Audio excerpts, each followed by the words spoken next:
So if you're following along and kind of keeping track of how many lessons there are, where we're at this point, you would see that we're about halfway through. You might start to think, all right, 12 out of 24, halfway through this process. But we want to encourage you not to think that way, because it misses the point in a variety of different ways.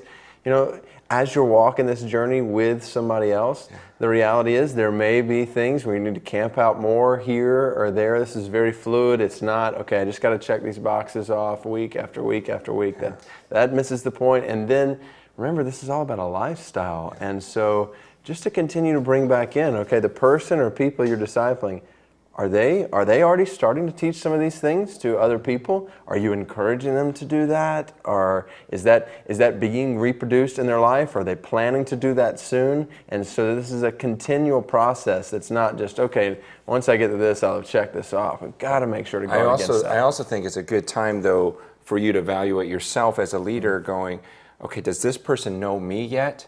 You know, are they really seeing my life, or have I just been going through a study? Because, man, I can't emphasize enough, that's where we learn. That's where our kids learn. That's where we learn from our parents. It wasn't so much the lessons they taught us, but we saw the way they lived. You know, it was caught, not taught. You know, as they say, we saw it. I mean, I remember when I was in college, the first year in college, I lived with this family, this couple with a young baby, and I had no idea, just for that 1 year living with them, that years later when I got married, it's crazy. I naturally did what that husband did, because he was such a role model to me. Like the way I would treat my wife, I think, oh, what would Mike do in this situation? You know, and then once I had a kid, I was like, man, what would Mike do? Because he was such a great father, such a good dad. And it's weird how he never sat me down and said, hey, this is how you treat your wife, or this is how you raise your kids, or, you know, this is how you share your faith.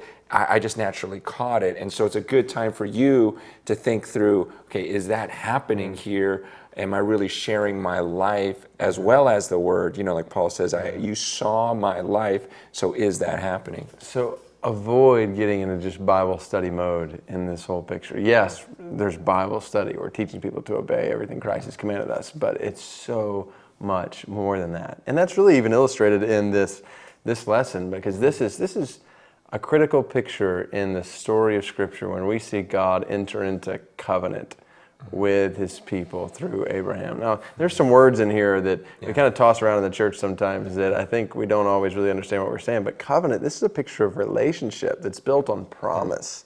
And the storyline of Scripture really revolves around God initiating covenant relationship with His people. God saying, I'm going to make some promises to you to be faithful to you, that I'm going to keep those promises to you, and that's the basis upon which our relationship with Christ is built. Yeah, and let your disciple admit if they don't understand, like almost pull it out of them, like, okay, are you sure you understand what covenant means? Yeah, that's good. That's kind of big, you understand it's like a promise, bringing out redemption. Yeah. I mean, that's spoken of a lot in the material, but redemption, I didn't understand what that word meant until someone broke it down simply and said it's like a bottle. You see how like on a glass bottle or whatever, it'll say redemption value 5 cents.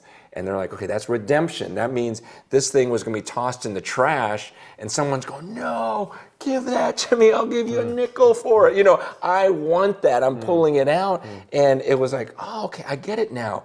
So my sin. Got a purpose for that. After the fall, after the fall, it's like, throw me away, I'm a waste. And God's saying, no, I want to purchase, I want that. There's actually a value to that. In fact, I'll pay for that. And I'm jumping ahead of myself, but it's that whole idea of I'll pay the cross. Like it's that valuable, the redemption value. And so explain these things simply as you're explaining to your disciples, because you want them to be able to repeat it. Even a word like faith. So that's but what does faith really mean? I mean, this is more than just intellectual belief and that's where a lot of people kind of stop with faith. Okay, I believe that, sure, but no, this is putting your life in the I mean, basically staking your life on a promise that God is going to be faithful, Yeah. and trusting Him with everything and following Him, that to really flesh out that idea of faith. Yeah, I just want to sound, this is the stupidest thing I ever did at church, okay? I'm a visual person, so that's why I'm telling you about a bottle or whatever. Yeah. You know, it's just the way my mind works, but I wanted to get that explanation of faith and what does it mean to believe, and please don't do this ever. Like, this is not a model. Don't follow my example on this, but it is a good story. One time I was teaching, and I brought this little balloon to church, you know, probably about the size of my fist, and I just taped it to a wall, you know, on the other side of the stage, and I brought a BB gun. And so I stood on the other end of the stage, and I go, how many of you guys believe I can hit this? And it's about 80% of them, you know, raised their hand. And so I said, okay, how many of you are willing to hold that in your hand then? You know, and some of them kept their hand out, you know. And I said, okay, would anyone stick this between their teeth? You know, and this one guy kept his hand up. And I didn't think anyone would. So I'm like, okay, come on forward, you know. And I actually, just in case there was someone, you know, I had this medical release form, and I had him fill it out and sign his name. You had him fill out? I did, right in front of everyone. So he signs it, he gets... And I didn't think, you know, I'm trying to scare him because I'm thinking he's not going to do it. So he's all the way on the other side of the stage, and he sticks this thing between his teeth and just, you know, is just smiling, going sideways. And so I want to just scare him. So I pull the BB gun up, right up, you know, look in the scope thinking he's going to get scared. And, you know, and I was going to put it down and go, I was just kidding, you know. But once it got lined up, I thought, I could hit this. And I pulled the trigger, and I hit the balloon. But everyone was so mad. I thought everyone would be like, yeah. But everyone's just like, are you stupid? What are you, 12? You know, attorneys are coming up to me like, we could have lost the whole church from that.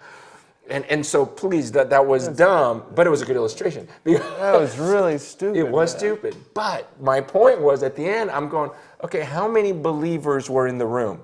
How many true believers? Was it the 80% of you that raised your hand saying, yeah, I would do it, yeah, I think you'll hit it? Was it, you know, the few of you that said, I'll hold it, you know, at the tip of my fingers? Or is it the guy that's going to stick it between his teeth? And everyone's like, man, there was one believer in the room. And it was just that idea of faith. That was Abraham. Abraham was saying, you know what, I'll leave it. You say I'm going to have a new nation, everything else, I'm going to stick this thing between my teeth. And I'm going to go for it. And those are the things we want to make sure people understand when we say believe in Jesus, and Abraham believed in God. That's what we're talking about. He stuck it between his teeth. There was action that went with his supposed belief. So flesh out these words, these really important biblical words, in the context of sharing life with the people that you're discipling.